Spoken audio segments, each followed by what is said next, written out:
Good morning. তো আজকে আমাদের নুসা পেনিদার সেকেন্ড ডে। আজকে আমরা হোল ডে ট্রিপ করব এবং আমরা একটা ইন্টারেস্টিং অ্যাক্টিভিটি করব, সেটা হচ্ছে স্নরকেলিং। এখান থেকে ডে ট্রিপটা করার পরে আমরা ফিরে যাব সানুরপুর থেকে আবার কুটা। আগামীকাল আমাদের দুপুর ফ্লাইট। তো আগামীকাল তো আর সেরকম কোথাও যাওয়া হচ্ছে না, তো আজকে আমাদের ঘোরা মোটামুটি শেষ। নুসা পেনিদা দেখা হয়ে গেলে আর কুটায় গিয়ে হয়তো একটু মার্কেটে ঘুরবো, এটাই যা। বাট অ্যাকচুয়াল ঘোরা আজকেই মোটামুটি শেষ। এই ট্রিপটা তো অসাধারণ গেছে এখনও অবধি। আজকের দিনটা দেখা যাক কীরকম যায়। আর আমাদের এখন ব্রেকফাস্ট চলে এসছে হোটেলে।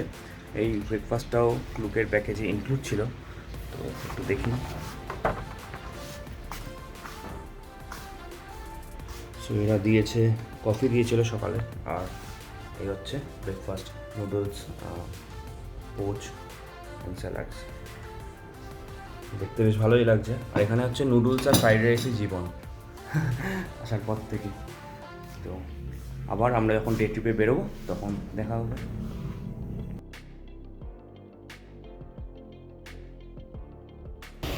চলো, লেটস গো।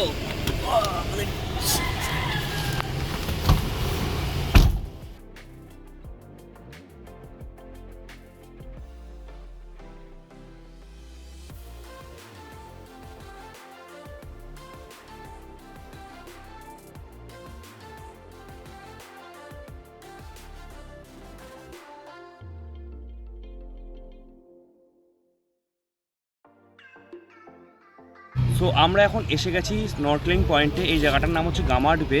তো আমাদেরকে এখন সব ইনস্ট্রাকশন দেওয়া হচ্ছে। আমরা এখানে যাবো, ওখানে ইনস্ট্রাকশন শুনবো, তারপর আমরা যাবো স্নরকেলিং করতে। দেখা যাক ভিডিও ফটো কতটা দেখাতে পারি আপনাদেরকে। তো আমি খুব এক্সাইটেড এখন, দেখা যাক স্নরকেলিংটা কেমন লাগে। সো আমরা এখন এসেছি আমাদের স্নরকেলিং পয়েন্টে। আমাদেরকে এরা সব ইনস্ট্রাকশন দিয়ে দিয়েছে।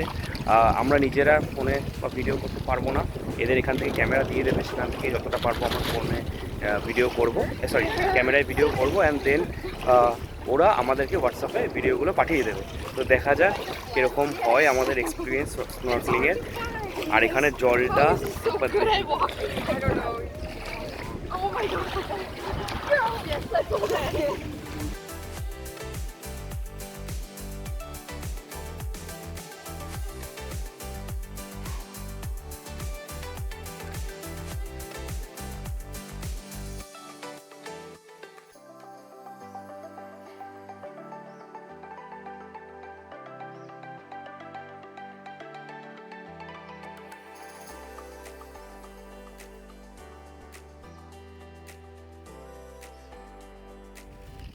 সো আমাদের স্নরকেলিং হয়ে গেছে। এরা 3টে পয়েন্টে আমাদেরকে স্নরকেলিং করিয়েছে। একটা হচ্ছে যেখানে মান্তা রেস দেখা যায়, যেটা খুব বিখ্যাত এখানকার জলজ প্রাণী। অনেকটা দেখতে শঙ্কর মাছের মতন, জাস্ট মানে আমি ওভার সিম্পলিফাইড ভার্সানটা বললাম। মানে অবশ্যই শঙ্কর মাছ আর মান্তারের মধ্যে অনেক অনেক ডিফারেন্স আছে, বাট যাতে সবার বুঝতে সুবিধা হয় তার জন্য আমি জাস্ট বললাম। আর আরেকটা আছে গামাড বে। সেখানে এত সুন্দর কোরাল দেখা যায় নিচে, মানে এত সুন্দর দেখলাম, অসাধারণ। মানে কী বলবো, এতটা ক্লিয়ার ওয়াটার। মানে আর সবথেকে যেটা ইন্টারেস্টিং সেটা হচ্ছে জলের নিচে যে এত বড় বড় খাদ রয়েছে, আর সেটা যে এত পরিষ্কার দেখা যাচ্ছে, মানে অবাক হয়ে গেছে দেখি। আরেকটা থার্ড পয়েন্ট আসলাম, সেখানে আরেকটু অন্য ধরনের কোরাল দেখা যায়। তো 3টে পয়েন্টে এরা স্নরকেলিং করিয়েছে। দুর্দান্ত ছিল। প্রথমবারেরটা একটুখানি ভয় পেয়ে গেছিলাম, কারণ এটা ফার্স্ট টাইম ছিল। আর যেহেতু এত নোনা জল মুখে যেহেতু ঢুকে যাচ্ছে, ফার্স্টে একটু গা গলিয়ে যাচ্ছিলো, তো তারপরে ঠিক হয়ে গেছে। মানে কি বলবো, এই এক্সপিরিয়েন্স মানে এটা লাইফ টাইম এক্সপিরিয়েন্স। তো এরপরে আরও যেখানে যাব পরবর্তীকালে, ভাগ্য থাকলে বা সুযোগ হলে আবার অবশ্যই স্নরকেলিং করব। খুবই ইন্টারেস্টিং একটা জিনিস।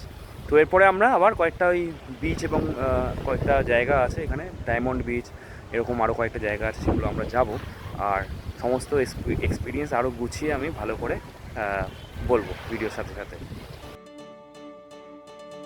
স্নরকেলিং শেষ করে প্রচণ্ড খিদে পেয়ে গেছিলো, তাই আমরা চলে এলাম লাঞ্চ করতে। ক্লুকের প্যাকেজে ইনক্লুডেড ছিল একটা মিল আর একটা soft drinks per person. Lunch শেষ করে আমরা বাকি বিচগুলো ঘুরতে বেরিয়ে পড়লাম।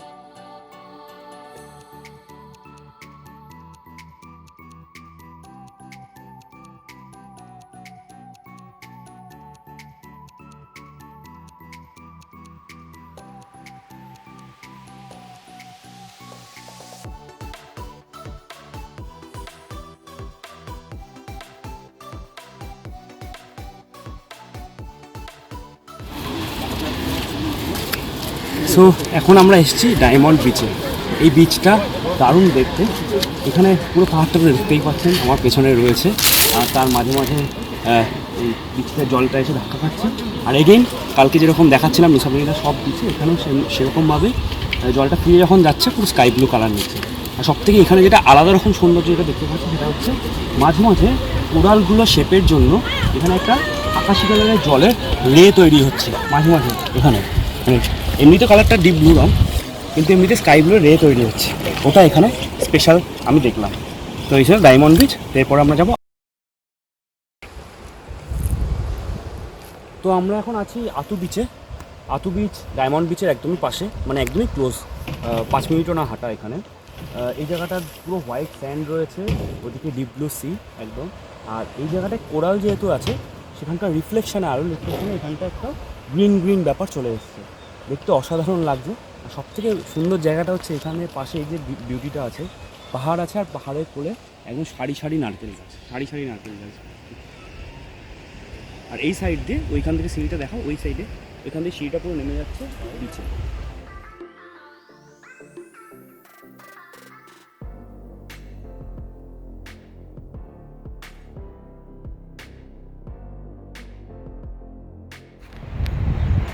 আমরা এখন এসেছি রুমা পোহো ট্রি হাউস নামে একটা জায়গায়।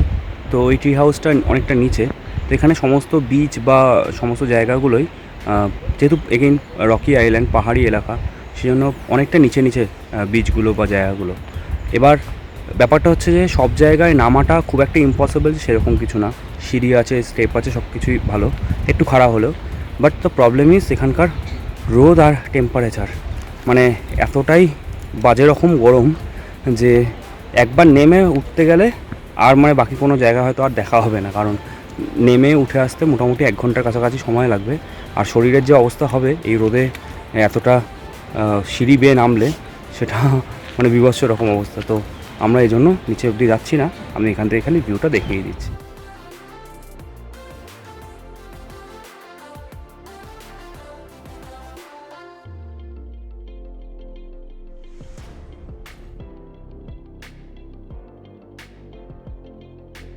আমরা এখন নুসাপেনিদার পোর্টে দাঁড়িয়ে আছি। এখান থেকে আমাদের আবার সেই এরকম একটা আইডি কার্ড দিয়ে দিয়েছে, যেটা বোটে ওঠার সময় আমাদেরকে আবার দিয়ে দিতে হবে। এখান থেকে বোট ধরে আমরা যাব সানুর পোর্ট। তো এই হচ্ছে ব্যাপার, এটা হচ্ছে পোর্টটা।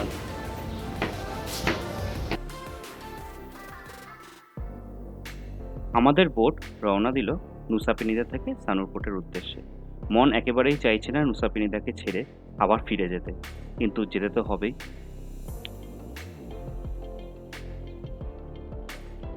অনেকটা স্মৃতি জড়ো করে নিয়ে যখন কুটায় প্রবেশ করলাম, আকাশ এক আলাদা মায়াবী খেলা দেখানো শুরু করলো। লাল, নীল, হলুদের এক অপরূপ সৌন্দর্যের সাক্ষী হলাম আমরা।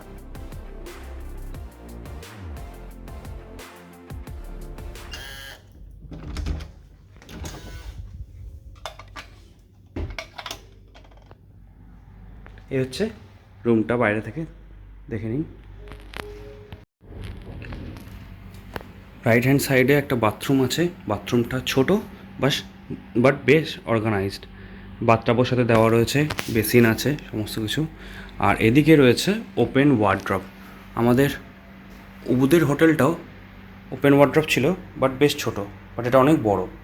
আর এখানে 4টে জলের বোতল দেওয়া, যেটা কিন্তু বাড়ির কোনো হোটেলে আমাদেরকে দেয়নি। এই হোটেলটা সত্যি খুব সুন্দর। আর কেটলি, কাপ, দেন সমস্ত কিছু, এই কফি, সুগার, সমস্ত কিছু দেওয়া।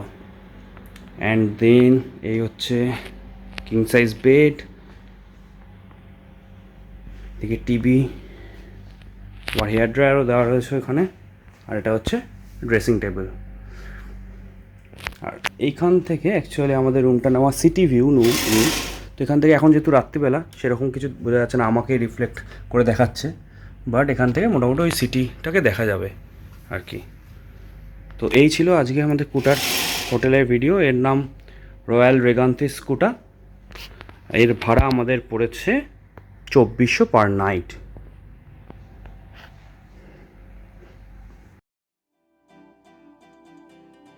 এবার আমাদের ডিনার সেরে নেওয়ার পালা। রাতে ডিনার সেরে আর একটু শপিং করে বালির এই সুন্দর ট্রিপ আমরা এখানেই শেষ করলাম। আমাদের বালি ট্রিপের পুরো ট্রাভেল সিরিজ দেখতে চাইলে আই বাটনটায় ক্লিক করতে পারেন। ভিডিওগুলো সব একের পর এক চলে আসবে। আর এই পুরো ট্রিপের ডিটেল আইটিনারি, বাজেট আর ট্রাভেল টিপস জানতে চোখ রাখুন আমাদের চ্যানেলে। খুব শিগগিরই সব কিছু শেয়ার করব। আর ভিডিওগুলো ভালো লেগে থাকলে অবশ্যই লাইক, শেয়ার আর সাবস্ক্রাইব করতে ভুলবেন না। দেখা হবে খুব জলদি আরেকটা নতুন ভিডিও নিয়ে। Thank you so much for watching.